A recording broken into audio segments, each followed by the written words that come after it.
Chapel, welcome to this very special Q&A with your favourite band of mine, Korn. My name is let's hear a bit more for Korn. Even better, come on, give it download loud. My name is James. I'm a writer for Grey Magazine for the last 15 years, which has given me several opportunities to be very lucky enough to speak to this band. And it's my great pleasure to introduce this Q&A and participate in this Q&A tonight. So make even more noise than you did just now for Korn!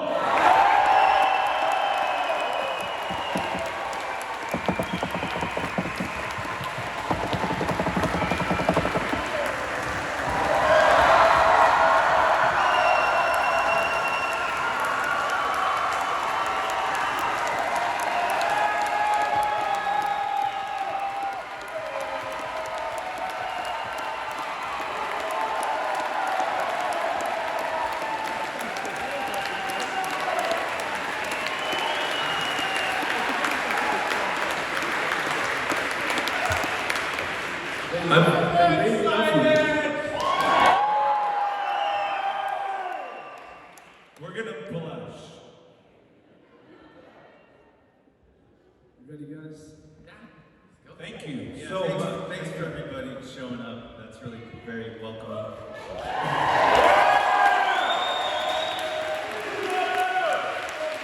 First question I just wanted to ask, just to get you guys warmed up. That's some music playing out here.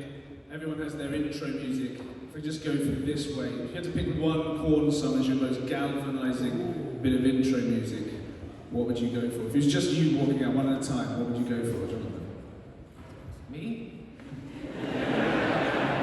Beat it up, right? Saturday Night Fever. Go down this way. Ray, what would you Saturday Night Fever. A Korn song.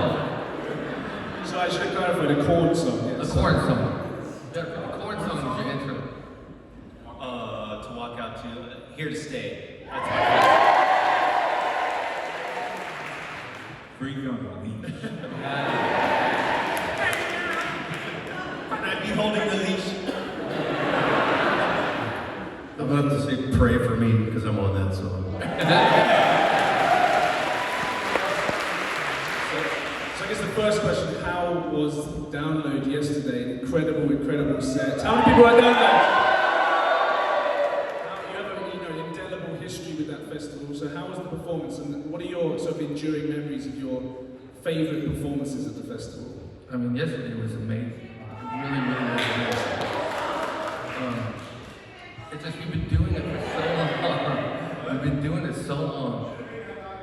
Well, yeah, everyone's mad about that. Maybe one day after after 28 years, we'll get the headlight down for one time. One day. Hopefully it'll happen. But it was really touching. We've been there so long, so many years. When it was Donington, to switching over to Download, it just felt good. It felt like it was coming home. Just to see all the fans and to see the reaction, and I got chills. It was amazing. It's been so long. When we first came here, did we with Primus? Where was our first show? Our first show was in Monk. You're the brain. Where was our first show? Was it London? It was, I think it was at some place called the Apollo. It was at the It Apollo. was like downstairs. So our first trip to Europe was London? I don't know. It was around that. I think it was. I think our very first trip to Europe was London, and when we were just like at this little club with Primus, and we were walking, we were like playing with Les Claypool, and we were just like kids. Just our dreams came true, and all these years later, we're playing here. It's just mind blowing to me. What were your first memories of London? What were your favourite things about, non-musical things about hanging out in London? What do you like to do then, maybe versus what you prefer to do We these used to days? walk for hours in London and every other country. Remember me and Reggie? Yeah, we just get a bottle of beer and a brown bag, and we just walk and look at everything. Just beautiful, man. Where I know you guys live here, you're probably like, whatever, but like it's just so beautiful to go to other countries and see how everybody society is and everything. It's really fun. It still is. Presumably you got something, different favourite things to do when you're in London these days. Now you've got a little bit more cash. No, I mean, brown bag in if you. I just like. Man, I walked today for like an hour, and I went up to this like Chinatown and Piccadilly and walked around, took a bunch of pictures. I just like watching people watching, really. Yeah. Pick your favourite, who'd you like? One thing I'd also like to ask, this is obviously a really unique opportunity for these fans. I'm just wondering, as younger music fans yourself, who would you have been desperate to get to a Q&A like this for? Who would you, in your youth? And what question would you ask? I mean, all those things different for me. I was like such a huge Duran Duran fan. Then, and Cure, just the whole new romantic. Adam Ant was one of my heroes. Depeche Mode. I had an old army jacket that I stenciled Depeche Mode on. It was funny. I was actually, I was on this little tour with our church because I went to church back then, and we were doing this play, and we had to stay the night at people from the church's house. And one of the girls was there. She's like, "You gotta hear this band. It's called Depeche Mode." I'm like, "What is this?" And so we went in the room and she put the tape player on and played me Blasphemous Rumors, and from then on I was sold. I love that band too. So I don't know. Those bands in the 80s were really crucial for me. Those were my Korn. What about you, Ray? Who would you have been down the front shouting a question to? Ozzy was a big one with me. I would love to have something like that. Kiss is like probably one of the reasons I play drums today, which is weird. I don't know how many Kiss fans, but they were superheroes, you know? They were like superheroes to me. I grew up on this giant farm, and no one looked like that. No one, you know, they were just like, they weren't real. It's like Santa Claus, you know? Kiss isn't real. So, Superheroes. Yeah. What about you, Ed? Who would you have been down the front shouting a question to? My bands that got me into metal were AC/DC, Judas Priest, Iron Maiden, and Ozzy. I was a fanatic with those. I mean, posters all over my wall. I absolutely. Those are all English bands. I know. Thank you. AC/DC. Okay, well Aren't they Australian? Yeah, they're Australian. But, Sorry. Scottish. I absolutely loathed Duran Duran. I'm sorry. English band. I'm so sorry. And Fieldy, I met Fieldy in 7th grade. We were 12 years old. And I had Ozzy and Iron Maiden and AC/DC all over my school folder. And I look over at his desk and he has Duran Duran written on his stuff. And I'm like, I go, you know what? You need to get into Ozzy. And maybe Korn wouldn't be born if I wouldn't have converted him to heavy metal back then. You never know. So, On that note, I met Brian when I was 14 in art class in high school, and I remember he came up to me and was like, "Hey man, you got really cool hair." And I was like, thanks dude, thanks. You got cool hair too. He's like, you play guitar? And I was like, not really, a little bit. And he's like, yeah, I play guitar. Come over to my house after school. He came over, I went over to his house after school. He's like playing all this AC/DC and Dawkins, and I was like, oh my God, you're amazing. Can you teach me? So Brian sold me my first electric guitar and amp and pedal and everything. So that's a history, man. It's just crazy, right? Like we were kids. We actually, I knew of Jonathan when he was in 3rd grade, and I was in 4th. We didn't hang out. Yeah, we didn't hang out, but we went to the same school. Yeah, totally. And he was like, did you know that he was a famous kid growing up where we lived? His dad owned a music shop, so that made him famous. Rick Davis Music. Yeah. That's a kid's dream. Yeah, I grew up in a music store, and I would go after school, every day after school. I'd go in, and my dad would make me clean instruments, and there was right next door was the school, and I'd go in and I'd ask a teacher every day with a different instrument, just show me a little bit about this instrument. That's how I learned to play so many instruments. First thing was I learned to play piano, then drums. That's the basis for everything, and then I just took off and tried to learn as much as I could in music, because that was the only thing really that made me happy. Right. Yeah. Dark.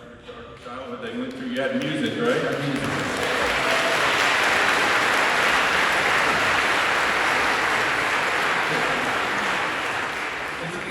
Given these lovely people out here applauding, I think it's important to ask about the importance of these people, about the importance of the fans. Very early on, you were very pioneering in terms of the ways you interacted with your fans. Yeah. You did internet, online hangouts way before anyone. You were way ahead of the curve with regards to that. How has your relationship with the fans evolved over the year? Where would you be without them? I mean, we wouldn't be here, obviously, if we didn't have the fans. When we first started with so much, it was just a part of Korn when we were just starting out. It's like we started out, we had 5 fans.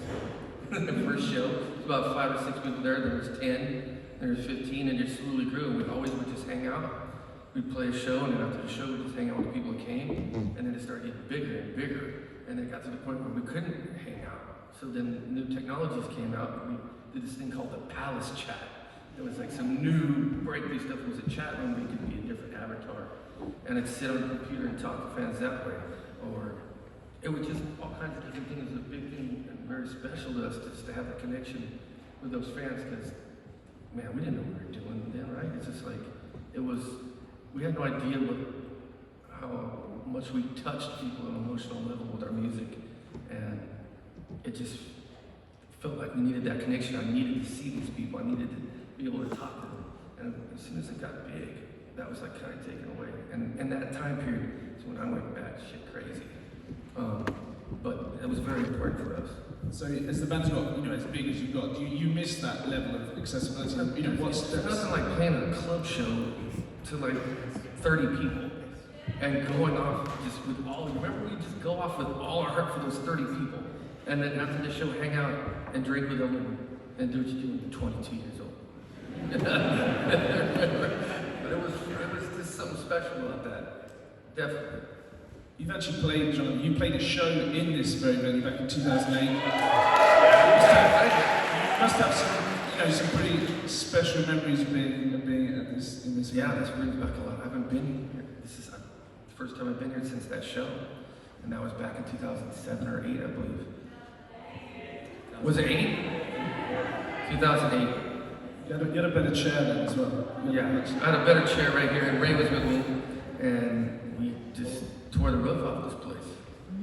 It was amazing, amazing show. It's also not dissimilar to the Hollywood United Methodist Church where you played your Requiem Mass. Let's talk about your 14th. One of the reasons we are here, your 14th album, Requiem. It's a truly special record, and there's a real, after the heaviness musically and thematically of The Nothing, it felt there's a different energy about the record. Did you feel it was a special record when you were making it? And what do you put down, what ingredients were you putting in to have that special energy? It was the pandemic happened. We were stuck at home. Nothing to do. We decided we wanted to get together and make a record. So we had to figure out the logistics of that because people had to fly in and do all that kind of stuff. We got in a room, and for me, it was the first record, honestly, to say I was there 100% since Issues. I hadn't been able to physically be there mentally because of the stuff I had going on at home. I was in a nightmare, honestly. I get emotional, but it was not fun. So, making this special record, I got to sit there and be with my brothers for the first time, and God knows I missed it. I missed it so much. He would show up every day with this light and this presence that we hadn't seen in years. And he brought all this creative energy, and me and Brian and Ray would be jamming these parts, and we'd kind of work up a song, and like half of the song that we kind of create that day, and Jonathan would come in and be like, could you try this chord right here, Monk? Or maybe try to follow Monk, or try a melody over that. And Ray, try a beat here. Try this this little shuffle or whatever. And he was just, now you spoiled us. Now you got to be there every time. I am. That's not going to happen again. But it was just so fun to have that connection again. I disconnected from the band for so long, and I felt like it was ripped away from me because of certain things that were going on in my life, and just to have that back and just us to lock like this is just what made it so special. And I came at, like, lyrically and everything else was more in a positive way, because I came from this very dark place, and I got past it. I was walking into a more peaceful place, and I can say that I'm 100% say that I'm happy today. Finally.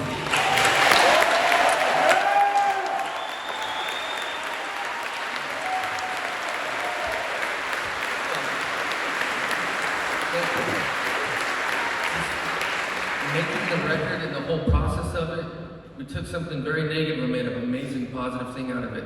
And it's why it just shows in the record and the production, the way we did it. I was very adamant about us recording the analog tape. I really wanted to just, like, I hate the way music sounds now because everything's done in a box. There's a way to do things marrying the two. And I've always made the analogies, like, you hit a guitar string. That energy goes through a pickup, it goes through the cable, it goes through all the preamps and the board. It's actual living thing, it's energy, and then it gets slapped against a piece of tape, right? You feel that. Digitally, that happens, but it goes to the board and then it gets switched to ones and zeros. And for me, it's a great medium. I'm not knocking it, but it's just something about being on tape and not being just totally manipulated by a computer that's magic, and it hits you here. So I'm really happy we did it that way.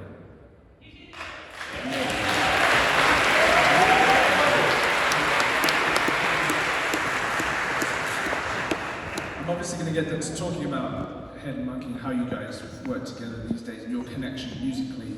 I'd just like to ask first, I know, having spoken to you, Jonathan, before, that your working relationship with Ray, how you guys team up, you know, you kid drummer, you know, how is he on the, we'll get up to how he is on the drums, we don't want to cause any tensions here, you know, competitive spirit, but let's talk about, like, how you guys work together before we start. We'll talk about how Head and Munky work. Tell me about how that creative union you two have in bringing ideas to life.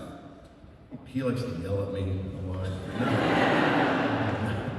No, it's great. He's rad because, like, he can play any instrument. He picks up anything and plays it. Like, and that's an amazing talent to have. You know, just have a little bit of his taste of everything. But rhythmically, he was a drummer first, right? Yeah, first thing. Drums first. So it was like, I love the fact there's no egos or attitudes or anything in this band. So I have nothing more than when he says, "Hey man, I'm hearing this thing in my head. Can I sit on your kit?" I'm like, have at it, because I love it. I love that, because if he's hearing something, that can inspire him to melodically or lyrically or whatever. So I love that whole, like, anything, any comments anyone has in this band, we're all open for it. There's no like, "Hey man, I got this, bro. I'm the drummer." You know, there's none of that. I'm all about. Me and Head have never said, "Can we get behind your drums, though?" That's true. You don't want to. That's hear true. That. Yeah, I don't want to hear that. That's true. Give it a go when you get home, see how it goes down.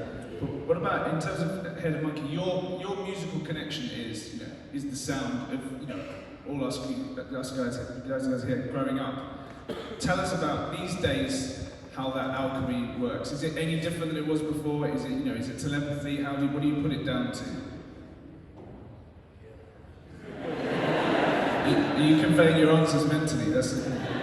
I mean, I believe in destiny and just like we were meant to play together. That's it. I mean, you heard him earlier. You came to my house and I was playing electric guitar. He was playing acoustic, and you had the desire to step into electric, I'm sure. And just seeing how some dumb kid like me could actually play good and really play and songs that we listen to every day on the guitar inspired him. And then he started playing, and then he went off on his own thing, and you know, he became his own player. Obviously, he got into Steve Vai. I was like a Dokken. Who else did I like? Yngwie Malmsteen I loved, and I was just straight metal, you know. And then he started going off in the Chili Peppers type of style, Faith No More, and I was like, I hate that music. Like, I can hear Anthony Kiedis and the first singer from God Rest His Soul, Chuck from Faith No More. It was just, I wanted the.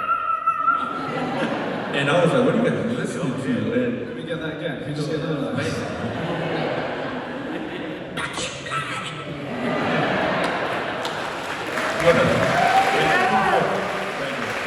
You can imitate anybody, any singer on the planet. That guy can imitate like flawlessly. Keep going. Do more. do David Lee Roth. But This ain't the head comedy hour. I'm getting real here. But so yeah, and then once music started to turn that direction with Alice in Chains and the grunge movement, and then Faith No More got real big, I started getting into other stuff, and then they came from funk back into the darker music. So that's when we reconnected as players, right? And that's when he let me back in the band or whatever. But we had a singer that quit. And you and I had saw Jonathan play at a club. we found it. Yeah, and we're like, oh my God, we gotta get that guy that we saw at this club. And Decent place now. Jonathan came down, and we're like, we need 2 guitars. So it was like Jonathan and Brian came in at the same time, and that we knew as soon as we did this first rehearsal, we were looking at each other going, oh my God, this guy, this sounds amazing. We have to. And then we found out that's that kid from 3rd grade. I had no idea. Honestly, he just had dreads and he was like this awesome singer. And I'm like, wait, did you go to Horseman? Was that this? Yeah, Horseman. And I was like, you're Rick David. It was like blew my mind. And then we had to talk him out of working on Dead Bodies and come join our band. Yep. And he went from Dead Bodies to Pizza Hut and Korn. Yep. I did. Obviously, it sounds like an incredibly positive, harmonious creative process on this record. I'm just interested to know how Chris Collier, as a producer, how you worked with him on that, and how he fits into that to that recipe. How does he come into all that? You guys. Collier's, yeah. Chris is a unique, he's one of those guys that can really play an instrument so greatly. It's kind of ridiculous how good he is. And he's very humble about it, or he doesn't say anything about it. He's like, he'll sit down and he's like, yeah, you know that song Bleed by Meshuggah? I'm like, yeah man, that's rough, it's a hard song. He'll sit down and just smoke it. I haven't played drums in like 3 months. So he's that guy, like he can pick up a guitar and play. But I did some work with him in the past, and he was really good. Kind of snuck him into the fold here and there to the guys, and he was, we produced the record as well. It wasn't only Chris, it was all of us. But Chris is one of those guys that he's very, inspiring to. Instead of slamming an idea, he'll say, "That's cool, but you did that in another song. Try this or try that." And it's really like, what do you guys think? And you guys recorded together. These guys did the guitars together, one-on-one. And for me, just the space of the air he gave us was, I don't know, I love it. You've worked with some fantastic producers, but usually in conversations like this, at some point, someone's going to ask about Ross Robinson. So this is that point.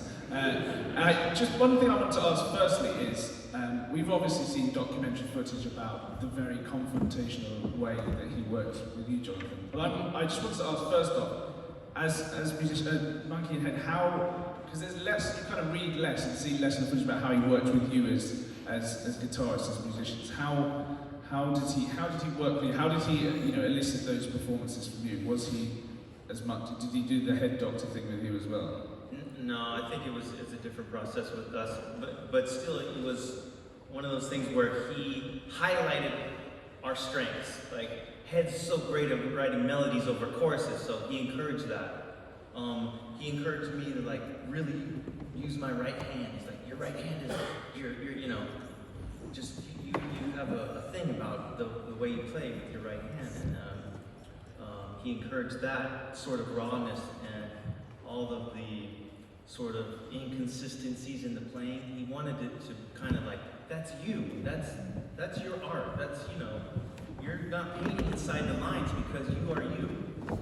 You're not using the typical melodies because that is you. And I think that's what his method was, to bring that out and bring the artist actually out in each person and each person's personality onto the recording. Ed, how does that? Do you concur? It worked really well. The first couple of records worked really well. People change, and Ross went on to have a great big career. And then they went back to work with him again. It didn't work as well. It's just like you can't make things happen. It's a thing where it's meant to be or not. And we're great friends with him. Right? You talk to him a lot. I talk to him at least once a month still. Yeah. I love him. I love what he does. He's just a sadistic bastard. That's going to be my next question, because in this more this more sensitive age of kind of things like cancel culture, and if someone were to look at footage of the way in which he works with you, some might look at that as kind of like bullying. Do you agree with that, or do you think it is a rite of passage that all bands should work with a producer? I think all bands should have to feel what we all felt. Yeah. At least once. He's one of a kind, and I respect that. Would I ever want to go through that again? No. But he is genius at what he does, and I love him. I really do. It was weird for me because that was my first full Korn record back. I did Kidnapped to Santa Claus that Nightmare Before Christmas soundtrack. But then it was like boom, time like Korn 3. it was me, him, and Fieldy in a little tiny room. He wrote me hard. I wanted to. He did. I'll be honest, I wanted to fight him for you many times. We both were. I pulled him outside one time and said, and I'm a pretty nice guy. Well, there was one point we were just talking about this the other day. There was one point where it was so uncomfortable inside the little room where we were writing the song Oildale, and which is a killer riff. It's awesome. And he's like, stop, Fieldy, stop, Munky, stop. He's like, what are you playing? To Ray, and we're like, what's going on? He's like, why are you playing that beat? And me and Reggie just looked at each other and go, we're gonna go have lunch because we know where this is going, and we went at it that day. He's like, what? Hard. You wouldn't say it. He's like, but why are you playing that beat? Right. Ray's like, What makes you think you're good enough to be in this band? Right. Yeah, that's what it was. Stuff like that. Yeah. Then it came to speeches, 20-minute speeches. And then the malt sessions. The malt speeches. sessions. Right. This is all, we love him. We love him, yeah. Don't say it. This is just part of what you had to go through to make a record with him. he knows that he was wrong, though. Yeah, he came to me. He's apologized, right? Yeah. Doesn't he apologize to you? Kind of. I'm so glad I wasn't there for that record. I'm still going to Get him on the therapy. phone. Therapy is Ross? helping. No. Ross tried to get me to do that record. He found out where I lived in Phoenix, Arizona. I want nothing to do with the band. I want to get away from the drugs. I want to get away from all that stuff. And he found out where I lived and knocked on my door for like 30 minutes. And I was like behind a window. Didn't answer it. And I had a 6-foot wall surrounding my front door, so he hopped over my wall to knock on the door. And I'm like, stalker. Psycho stalker. But I was in no headspace or neither was half of the band probably. Yeah, I wasn't ready. No, it wasn't right time. Let's take a talk about what's probably a more positive record making experience for you then. It is, I think yesterday, 20 years since Untouchable.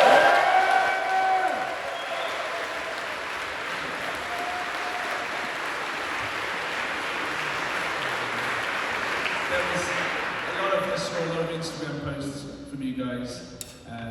Some of them say, you in particular were saying, Jonathan, about how much you'd learned during that. Munky was apologising, it seemed like, in some of his messages back to the producer Michael Byle. Tell me about that. What your enduring memories of making what is, everyone agrees, an incredible record. I don't even know where to start. We're just such a crazy. We started writing process in a little place in Long Beach, California, which was our rehearsal studio. SST Records. Yeah, and then Beinhorn said, we had so many distractions. We had people coming in late, family members coming in, friends hanging out, watching. He's like, Dave Grohl. we can't. Yeah, Dave Grohl came and brought a beer bomb. Yeah, with Jack Black, they brought a beer bomb. We just the whole session was done. So there was a lot of distractions, to say the least. There was a lot. We had too many things going on. So it's like, let's move to Phoenix. We got to get you guys out of this environment to get you focused. I mean, it was a long process. He had to, he was trying to get us just to focus, and there were so many things going on. But his techniques are like very technical. When it came to record, I remember Head and I recorded all the tracks for the album.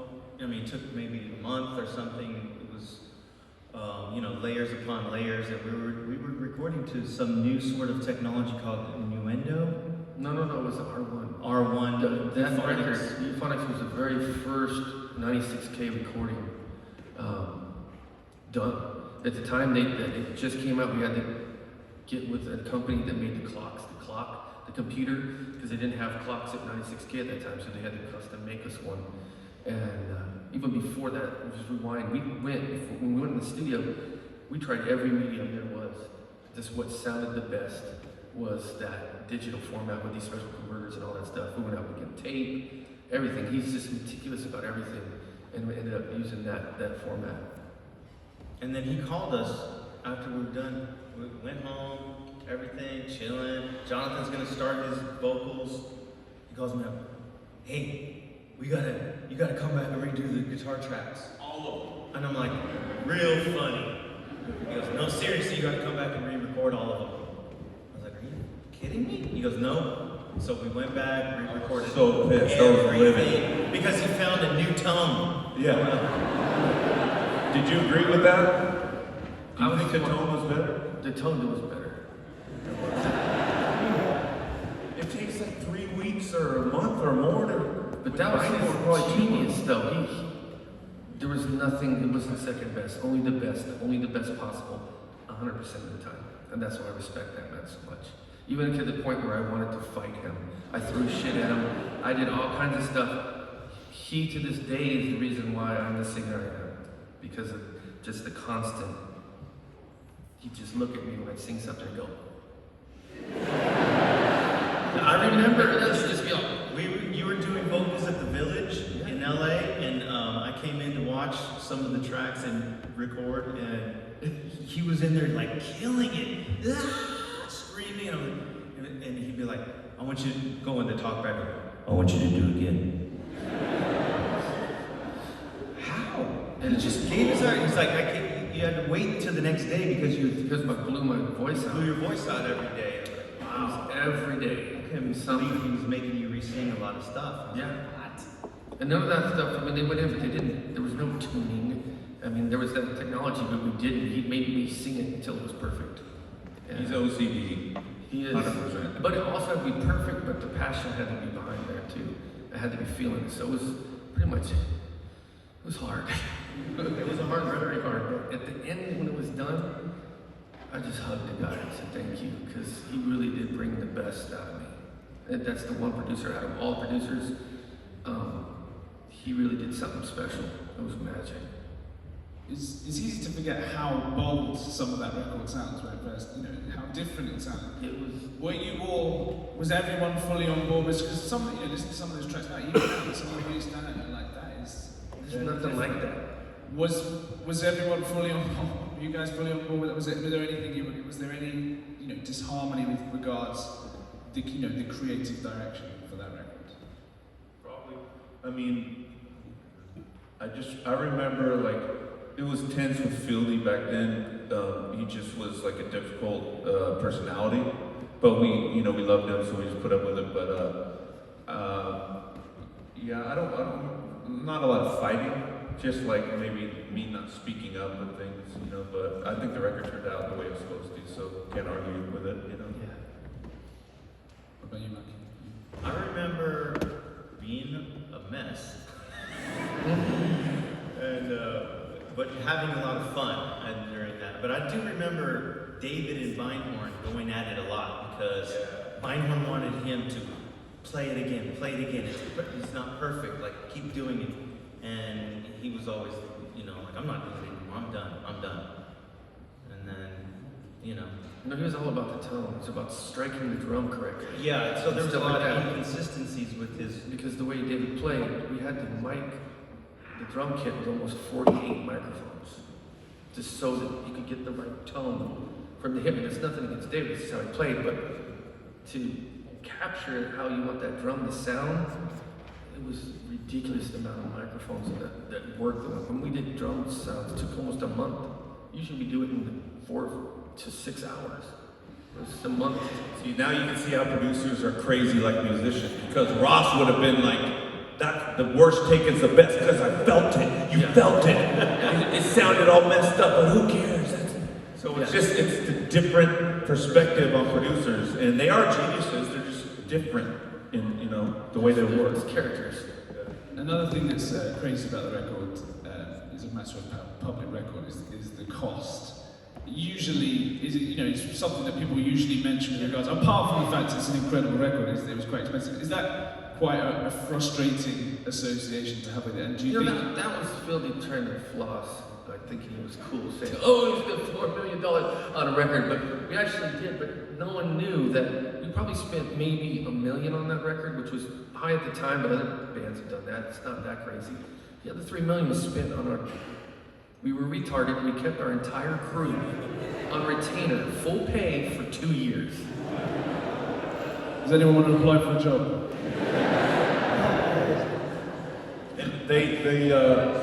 Everybody purchased records back then. Yeah. So it was like the record companies had endless supply of money, you know, and they're just like, whatever you want, Korn. All they had to say is no, and we would have been like, okay, but they just let us do what we wanted. Yeah. Another thing, you're very cutting edge band with lots of things. Famously, there was a Korn website 2 years before there was a New York Times website. Yeah. So, you've always, from a technical point of view, stayed ahead of the curve. You must be very mindful of things like NFTs, looking into those things.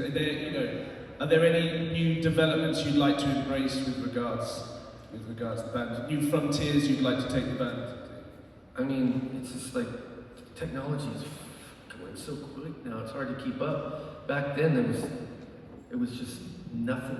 New things would pop up, and we would find these things and be able to be involved with them. I don't know. I don't know. I remember he used to be, when you were into computers and stuff, and the internet, I'm like, that's just for like little tech nerds or whatever. I've always done it. That's not gonna go nowhere. Give me a beer. Dude, I sat at a computer and I said when we were doing Follow Leader, I remember I was on it the whole time. before we finished recording our record at Indigo Ranch for Life is Peachy, the record company said, we're gonna do a live stream from the studio. You guys are gonna play the record, and all these people that have the internet are gonna be able to view it live. And we're like, huh? Yeah. So I thought that was like 23 people, you know, because it was so new. And we did that, and that was when we knew that this is the way we can reach our fans now. They had to run lines up to the being on the line. It was crazy. And we partnered with a little company then called QuickTime. Oh yeah. Oh, you can take your mouse and look around in the studio and see everything. We're just like, whoa. Yeah, you could move the cameras. They could move the cameras around. It was crazy. But now I think we're I can't say, but we're talking about doing a collab with a big company, and we're doing some a metaverse thing. Yeah. Where you're going to be able to go into our world, and we're going to be able to show you some different things that we're working on. So that's to come. Yeah. Eventually it'll be dope because I love what is that thing called? The Oculus. Oculus. Oh, Is that popular here? The Oculus? Yeah, it's probably everywhere. You guys are going to love this, what we're making right now. It'll be cool. One thing there have been some more difficult chapters in the band's history. One thing I just want to ask, you've all had your share of challenges. I'm just wondering if you could maybe explain a little bit about how difficult it is to learn the lesson that being kind of happy and content and being in a band don't have to be mutually exclusive kind of concerns. That really took the air out of the room, sorry. I didn't was it to me? I'm sorry. It is to, I think everyone who said that has referred to challenges in the past, so it's to whoever is comfortable to answer it. I mean, with like addiction and stuff, with me, I had gone through, and we've all gone through it. Not Ray, he's one of the weird ones. Ray is weird. I'm so jealous of him. I know. But I think we all went through it at different times, and we witnessed each other going through it, and we were there for one another, and as much as you can be, because when you're in it, you don't want help, you don't want until you realize it yourself. So each one of us kind of had to see it on our own and make that decision on our own time, and get our act together, I guess, individually. But with the support of each other, Yeah. And the empathy, because each of us has gone through that. But Yeah, mine was around 2010 when I was like, I'm done. I'm done with this. Thank God.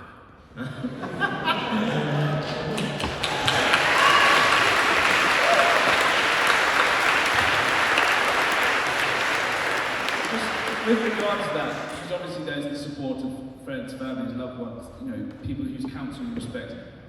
What memories, what things with regards to the band do you go back to in those moments that make you think, I don't want to give that up. I don't want to. You mean? I don't want to give up on that life as a musician. What memories, or achievements of the band do you go back to in those moments to kind of draw strength about why you wanted to stay in the band? Like some of the bad things that happened? No, is it the good things? The things that make you want to stay? Because the bad things will remind me too, and I go, I don't want to end up in a hospital bed handcuffed again. That was bad. That was a bad day. Yeah. There's that, but then also the family. And we're in a different place in our lives, and I think we are looking forward to being, fathers and role models. Being a role model. There's, a lot of young people that look up to us, and we want to be remembered as a band that helps people, especially with what Ross did with being able to have Jonathan open up his soul and bare his soul. And Jonathan was talking about self-help before it was a thing, I think that's why people were so connected with our band in the beginning, because of his bold and being courageous to open up like that on all the records.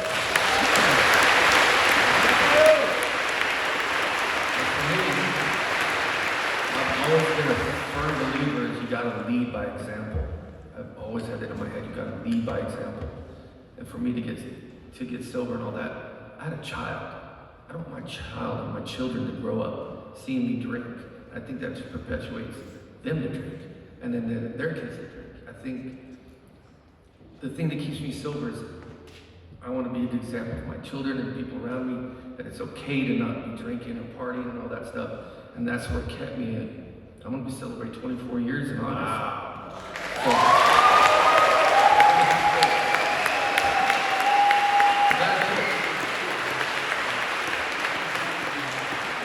So, Jonathan, I know there are musicians in the family.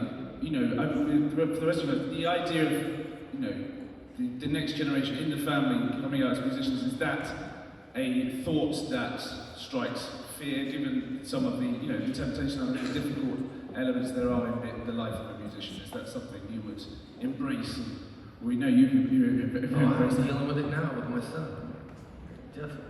Nathan has gone on to become a successful DJ, and he tours around the world, my oldest, and he's out on his own and he's around all that stuff. And I'm really proud of him.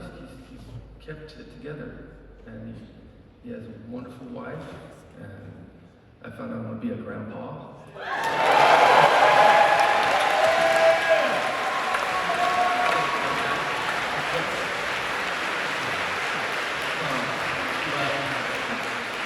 It's scary to see your kids out there, and now he's successful and he's going through it, and he'll call me and ask for advice, and I'm like, what is going on, world? This is crazy.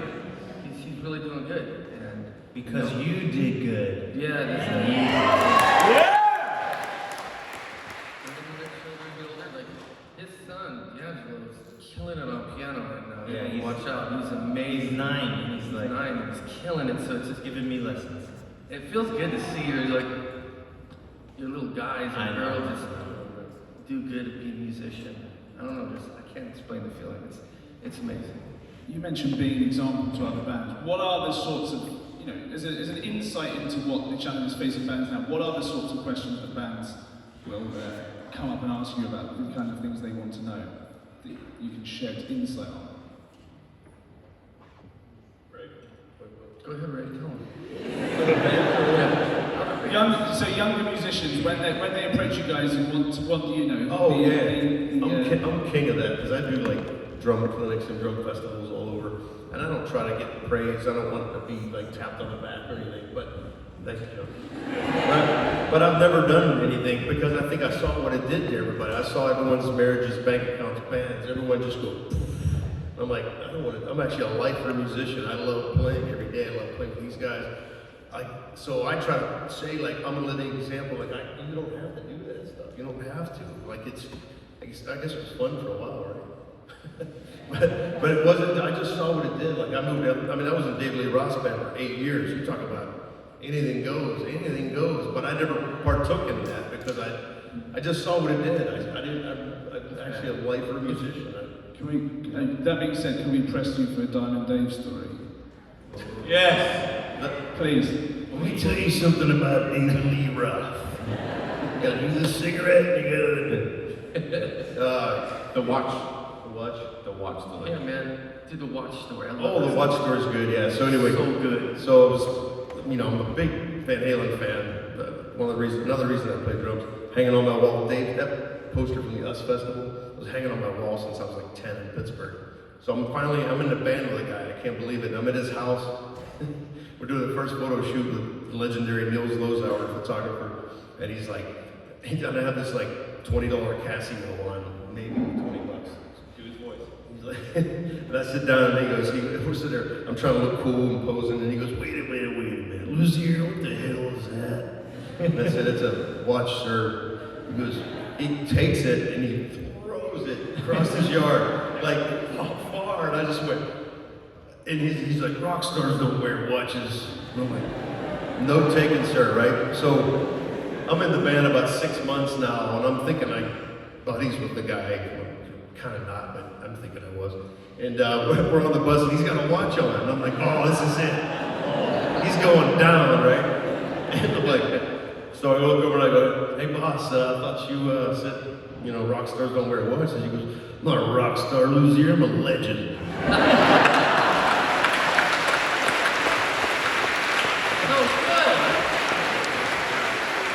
And he didn't bat an eye. It was like he didn't even think about it, just like boom. In his mind, he was thinking like the little guy, only the big guys wear it, and he thought it was one thing. Right. So anyway, I love these stories. But I've learned so much through the years. I've been in many different bands and 15 years with these wonderful guys now. And it's like, it's you don't need. I want to see it from as a drummer. This guy, come on. All of our hands in the back. Just one more question, and then I'll throw the last couple of the final questions. You've been in the band for 15 years, as you mentioned. Where was the moment when you felt like you truly? It's a difficult dynamic to come into a band that's been around for a few years. What was the moment where it really made sense? It doesn't have to be musically, just being in the room that you felt it clicked. It's insane because you don't join a band like Korn. Like I was a chameleon for many years. You could, play this, play that band, play that. I was a session guy in LA. A band like these guys that's so unique and so they, paved the way for. There's, all these bands are coming out in the 90s, and all of a sudden Korn came out. It didn't sound like anybody, nobody, and they just like, how do you join a band like that? It's not going to work, right? But I think the pivotal point, because I was just kind of a hired gun, and maybe we did 36 countries in 4.5 months. Yeah. It was insane, like literally the planet. That was still to this day, one of the craziest tours I've ever done. And then 09 hit, and I remember Reggie going like, hey man, start doing some meet and greets. I'm like, why? Because I thought I was just a hired gun guy. And they're like, well, where are you going? I'm like, I'm not going anywhere. I want to be with you guys. And I think that was like a pivotal point when I started being more in the band that way. And it made me feel like I found a place in the band, you know what I mean? I started finding the groove and the solidity of it, if that makes sense. The fans had to warm up to you, right? Yeah. I thought it was maybe the day after we wrote Oildale when you felt like I'm in this motherfucker. The moment you were punching Ross Roberts in the face in the parking lot. I just wonder, I'll leave you out of this question, Ray, because I have to go back to the early days of the band and just say, the band that made, like, when you look back on the documentary, Who Then Now, if those guys walked in now, what advice would you give them? What warnings would you give them? Just, if you can keep it down to just 10, what would you advise them? I would tackle all 5 of them, throw them in a van, and get them sober first. I don't know, man. I think people have to walk through their junk, you know, and just, you gotta go through the process of life. You're young and dumb, and you have to go on your journey, right? I mean, we all probably know pain very well. That's why you guys connected with us so much, and we all have to discover, make mistakes, and discover ourselves, and awaken, and become, like Jonathan said, he's finally happy. Are Korn records gonna suck now that you're happy about it?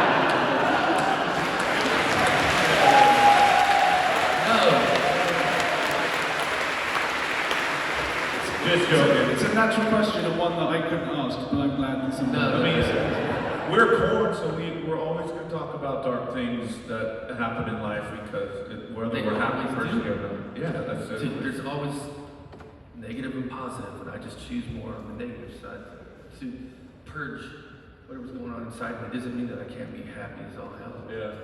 Because I am.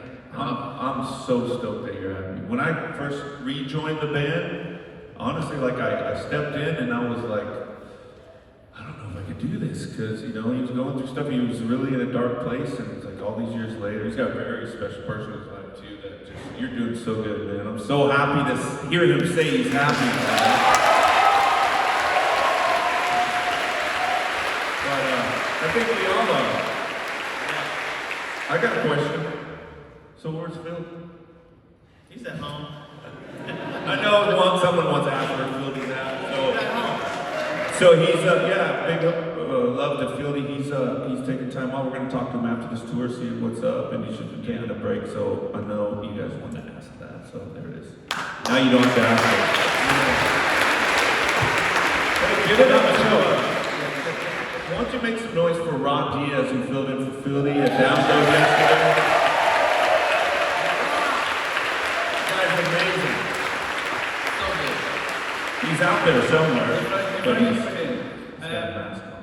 We should just ask the final question then. As you guys are incredibly productive and you've made a very harmonious, fantastic record that everyone absolutely loves. How far are you into new material? What can you tell us about where it's going? His head shaking his head. Well, I know I can tell we got 14 songs I think I'm gonna work on when I get home. We do? Yeah. I'm telling you, they're not far from done. finished. No. They're not done, but they're like a lot of it's written though. It's just like little demos, but I'll rip them apart and they'll come. You never know. When you throw vocals on, it can completely change. But we're in the process of doing another one. There will be another record soon.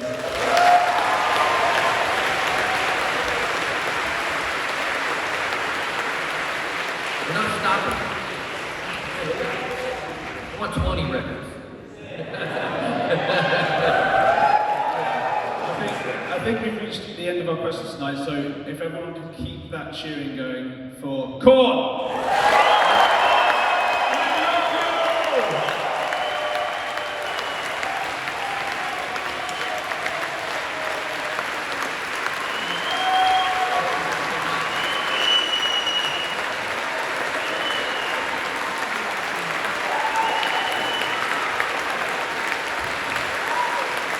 Thank you so much.